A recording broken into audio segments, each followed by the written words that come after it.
Setelah sukses menyingkirkan Korea Selatan di perempat final Piala Asia U23, Timnas U23 Indonesia bersiap menghadapi Uzbekistan di semifinal.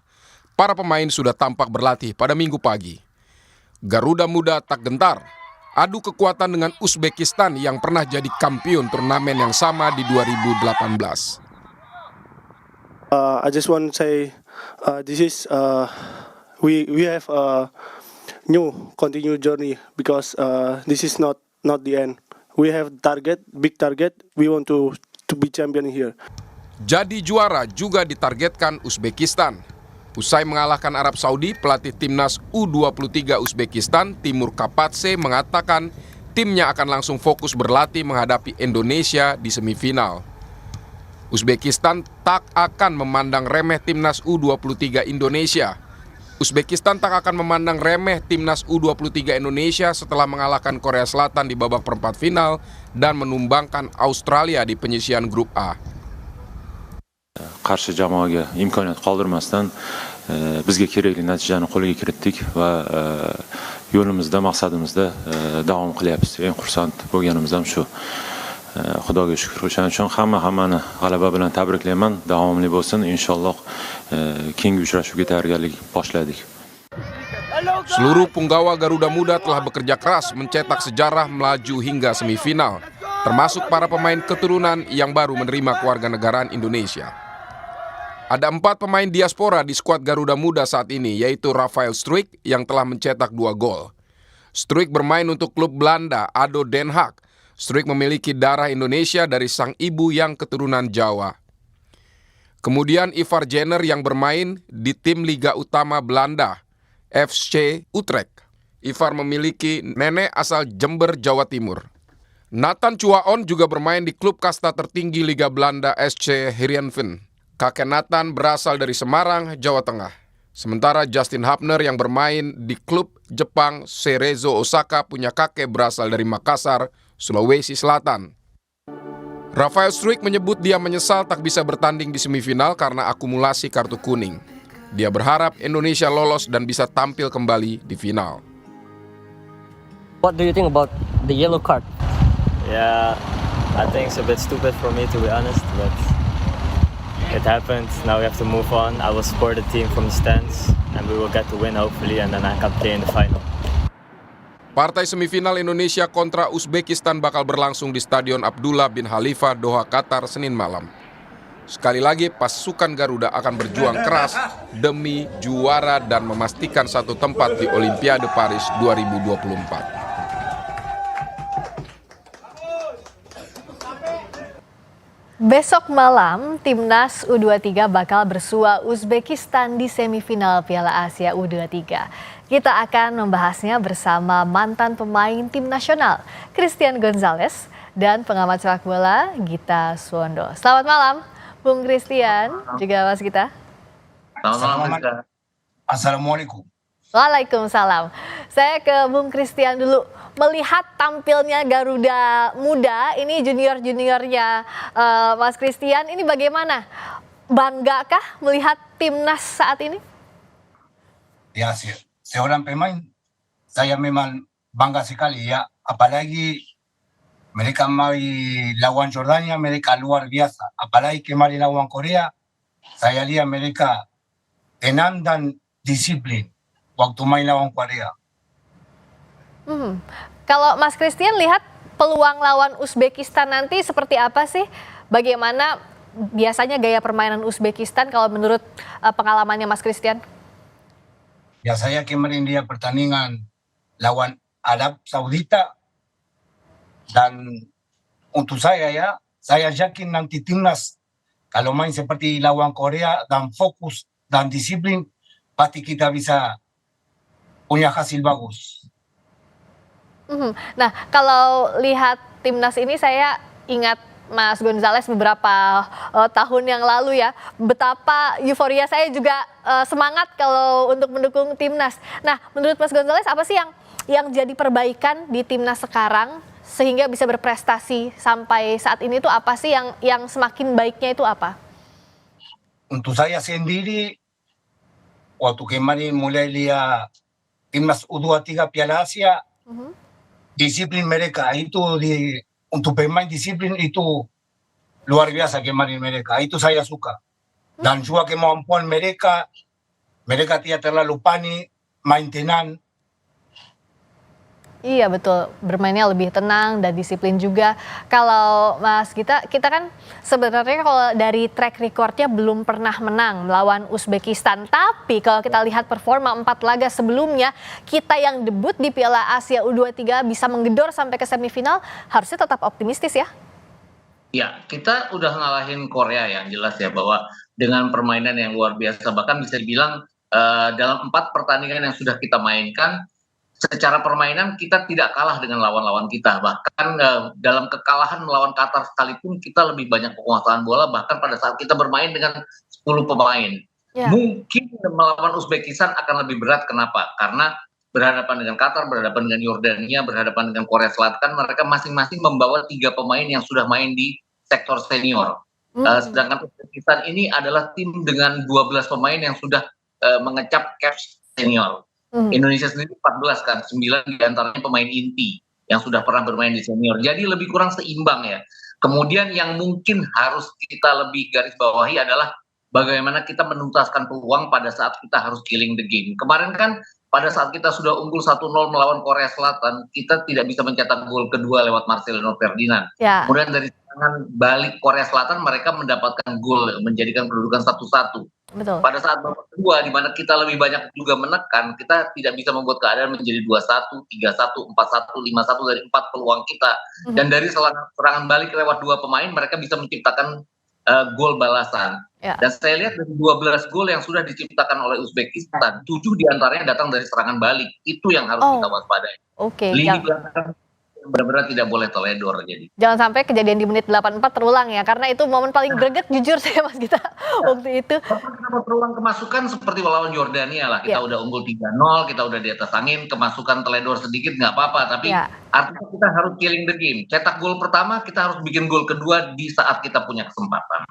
Oke, Mas Gonzales juga kan salah satu cerita sukses pemain naturalisasi. Gimana kalau Mas Gonzales lihat daya juang para pemain keturunan yang juga jadi andalan, salah satu andalan di timnas U23?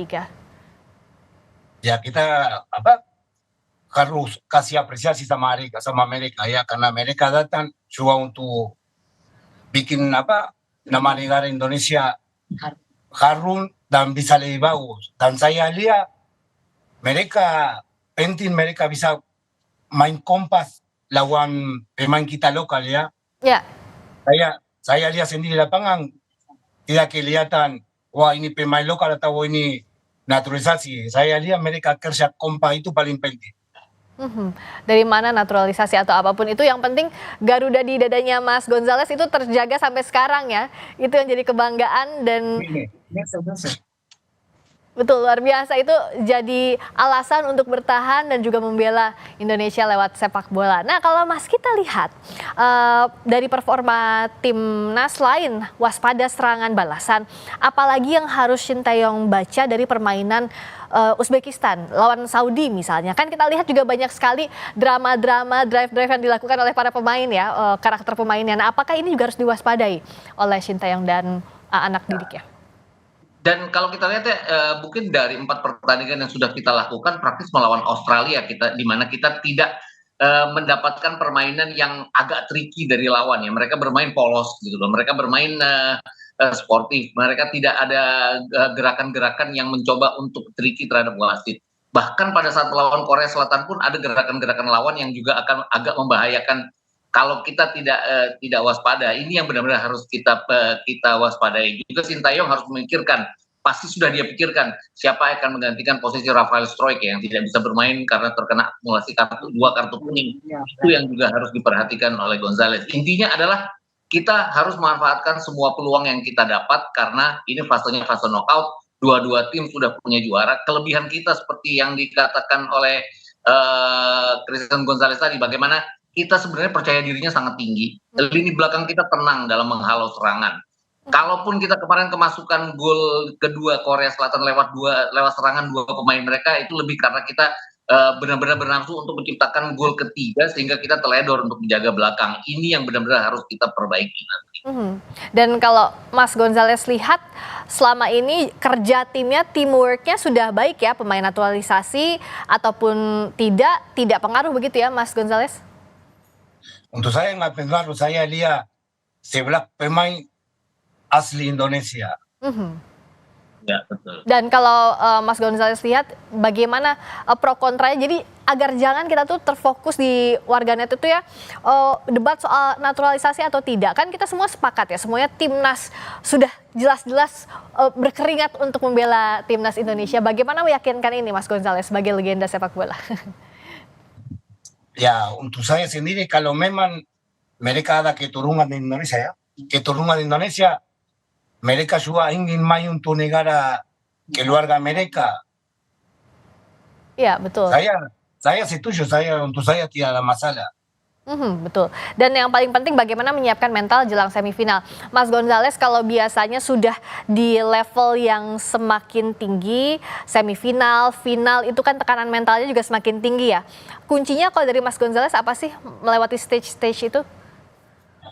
Ya, kalau situasi pertandingan seperti nanti besok, saya mungkin untuk bisa gak terlalu pikir banyak, penting tetap disiplin dan fokus dan tenang. Main seperti lawan Jordania, main seperti Korea, santai. Dan saya pasti tahu mereka juga, paling penting mereka punya percaya diri. Itu penting juga untuk pemain. Ya, kalau Mas kita lihat bagaimana menimbulkan nothing to lose ini ya, karena kalau udah sejauh ini kan pasti pengennya targetnya menang gitu ya. Nah tapi agar mentalnya tetap terjaga, emosinya jangan terpancing, itu kan sebenarnya yang harus diwaspadai dari Garuda Muda yang punya jiwa sangat muda ini. Ya, nah, saya pikir sih dalam pertandingan terutama lawan Korea ya, kan kita selalu berpendapat bahwa jika lawan menyerang kita unggul terlebih dahulu atau menyamakan kedudukan, kita akan drop. Itu tidak terlihat. Jadi nanti tulusnya udah terlihat ya dari pertandingan melawan bahkan pertandingan melawan Qatar. Mungkin kita off game di pertandingan pertama, tapi kemudian kita melawan ke Australia babak kedua lah contohnya. Bagaimana kita mempertahankan keunggulan lewat permainan yang berbeda dari permainan di babak pertama. Jadi saya pikir rasa nothing tulus itu sudah tercipta dari pertandingan ke pertandingan, dan terakhir melawan Korea Selatan, bayangkan 11-12 penalti harus dijalankan oleh Garuda Muda ini dan mereka menjalankannya dengan sangat baik ya. Mungkin ada kegugupan dari 1-2 pemain, tapi itu diatasi dengan sangat baik oleh para rekan-rekannya, dan ini membuktikan bahwa fisik kita oke, kemudian kesatuan kita oke, juga rasa percaya diri kita oke. Jadi saya pikir juga faktornya adalah siapa yang lebih bisa memanfaatkan keadaan, karena kalau kita bicara knockout stages terutama di semifinal dan final, kadang-kadang room for error itu yang membuat sebuah tim bisa melaju, dan jangan kita yang membuat room for error itu, mudah-mudahan lawan yang membuat room for error itu. Jadi jangan buat kesalahan sekecil apapun begitu ya, kalau sudah stage-nya seperti ini. Kalau keabsenan Struijk di besok, itu kira-kira siapa yang bisa jadi penggantinya yang punya daya gedor yang sama, Mas Gita? Apakah Sananta misalnya? Ya, terus terang saya sejak saya mengawasi Sintayong ini agak aneh, yang saya pertanyakan adalah dia nggak pernah percaya dengan Sananta sejak menit awal ya. Jadi saya pikir ini kesempatan bagi Ramadhan Sananta untuk bisa membuktikan. Karena kalau di senior pun pada saat kick off melawan Vietnam itu dia pakai Hoki Caraka. Kemudian kemarin dalam pertandingan melawan Australia juga dia Hoki Caraka lebih dulu dimasukkan. Memang Sananta tidak bisa bermain ya karena terkena akumulasi kartu merah. Tapi kemarin kan sudah dimainkan, bukan Hoki Caraka, pertandingan melawan Korea Selatan. Jadi saya pikir harusnya Ramadhan Sananta besok yang di depan. Kalau banyak yang bilang bahwa Ramadhan Sananta kerap membuang peluang, Rafael Struijk pun membuang peluang loh waktu melawan Yordania sebelum mendapatkan peluang penalti di kesempatan ketiganya. Jadi semakin menit bertambah untuk Sananta dipercaya oleh Sintayong, saya pikir juga dia akan memberikan hasil. Sananta juga kan yang menciptakan gol ketiga pada saat kita mengalahkan Vietnam di Hanoi. Jadi saya pikir juga ini kesempatan bagi Ramadhan Sananta.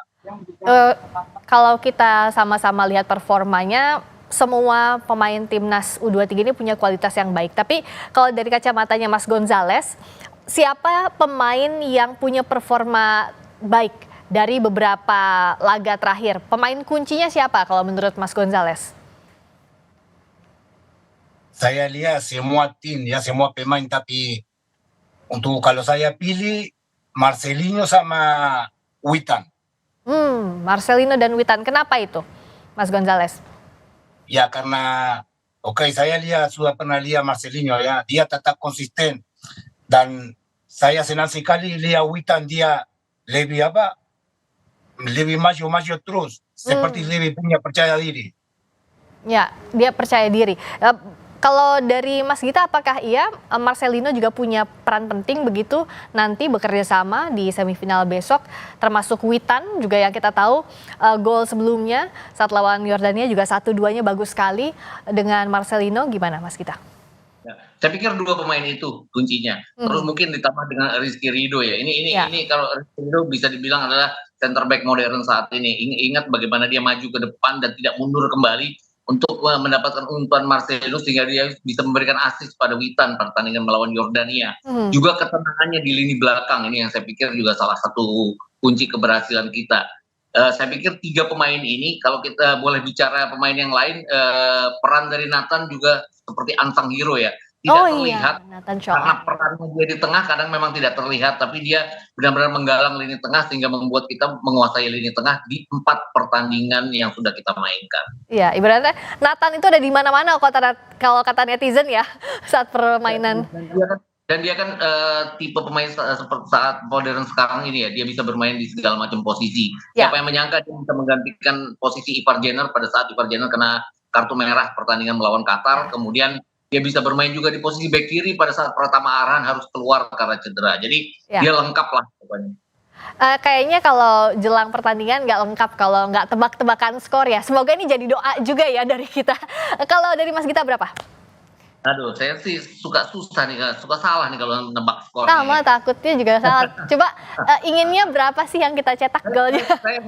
Saya nggak terlalu yakin bahwa ini akan 90 menit ya. Mungkin 120 menit 2-1 buat kita. Oke, kalau dari Mas Gonzales berapa kira-kira prediksi skornya? Untuk saya 1-0 Indonesia. Oh, Indonesia. Dan apa pesan untuk adik-adik Garuda Muda, Mas Gonzales dari senior yang luar biasa ini? Pesan saya untuk teman-teman timnas U23, main santai, tenang, nggak usah pikir macam-macam berat, dan karena semua pencinta sepak bola Indonesia support kalian dari sini di Indonesia. Ya, doa, dukungan untuk Garuda Muda berlaga di semifinal besok lawan Uzbekistan. Semoga memberikan performa terbaiknya. Terima kasih Mas Christian Gonzales, mantan pemain tim nasional. Terima kasih juga Mas Gita Suwondo, pengamat sepak bola. Sehat selalu, kita nobar besok. Berikutnya saudara, kami kembali dengan informasi lainnya, tetap di